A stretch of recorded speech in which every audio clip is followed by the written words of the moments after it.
రాష్ట్ర వ్యాప్తంగా దాదాపు 1 కోటి ఎకరాలను నిషేధిత జాబితాలో చేర్చారని మాజీ మంత్రి హరీష్ రావు ఆరోపించారు. 22A నుంచి తొలగించాలని ప్రజలు కోరితే లంచాలు అడుగుతున్నారన్న హరీష్ రావు ప్రజల ఆస్తులను 22Aలో చేర్చిన ప్రభుత్వమే తొలగించాలని డిమాండ్ చేశారు. హైదరాబాద్ కూకట్పల్లిలో 22A బాధితుల సమావేశంలో హరీష్ రావు, ఎమ్మెల్యే కృష్ణారావు, లోక్సత్తా పార్టీ వ్యవస్థాపక అధ్యక్షుడు జయప్రకాష్ పాల్గొన్నారు. ప్రభుత్వమే ప్రజల ఆస్తుల పాలిట కబ్జాదారుగా మారిందని హరీష్ రావు విమర్శించారు. ప్రభుత్వాన్ని నిలదీసి ప్రజల ఆస్తులను కాపాడే బాధ్యత పూర్తిగా బీఆర్ఎస్దేనని హామీ ఇచ్చారు.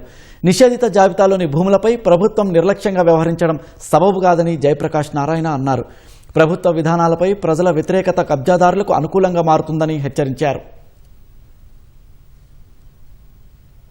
ఇవాళ ఈ 22A అనేది ఒక కూకట్పల్లి సమస్య కాదు, ఇది కేవలం ఒక కాలనీ సమస్య కాదు.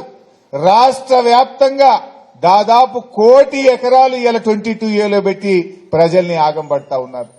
వ్యవసాయ భూములు పెట్టినారు, లేఅవుట్లు పెట్టినారు, సీలింగ్ భూముల పేరిట పెట్టినారు. ఒక హైదరాబాదులో లక్షల ఆస్తులు. ఇప్పుడు నువ్వు చేసిన తప్పుకు ప్రజలెందుకు శిక్ష అనుభవించాలి? ప్రజలెందుకు ఆఫీసుల చుట్టూ తిరగాలి?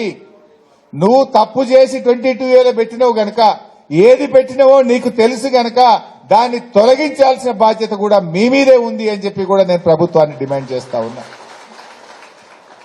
ఎందుకు ఇంత ఆలస్యం చేస్తున్నారు? రాత్రికి రాత్రి 22Aలో పెట్టిన వాళ్ళు మరి అదే రాత్రికి రాత్రి తొలగించి మీ పాపాలను కడుక్కోవాలి కదా, మీ తప్పులను మీరు సరి చేసుకోవాలి కదా. మధ్యతరగతి వర్గాలు, సామాన్య ప్రజలు, నిజాయితీగా స్థలాలు కొనుక్కున్న వాళ్ళు, వాళ్ళందరి మద్దతుని మీరు కోల్పోతే ఈ రూపంలో కబ్జాదారులు లాభపడతారు. ప్రభుత్వ విధానాల మీద వ్యతిరేకత కబ్జాదారులకు అనుకూలంగా మారుతుంది. మీరు గంపగొత్తుగా అన్ని భూముల్ని 22Aలో కలిపేసి ప్రొహిబిటెడ్ ల్యాండ్స్ అని చెప్పని మేము పట్టించుకోము, మేము వినము అని చెప్పన్నది అది ప్రజాస్వామ్య సమాజంలో సంస్కారం కాదు. అధికార యంత్రాంగం ఏం చేస్తోంది? ఈ వివరాలను పరిశీలించి, చట్టబద్ధతను పరిశీలించి ప్రభుత్వం మీద పెట్టాల్సిన బాధ్యత లేదా?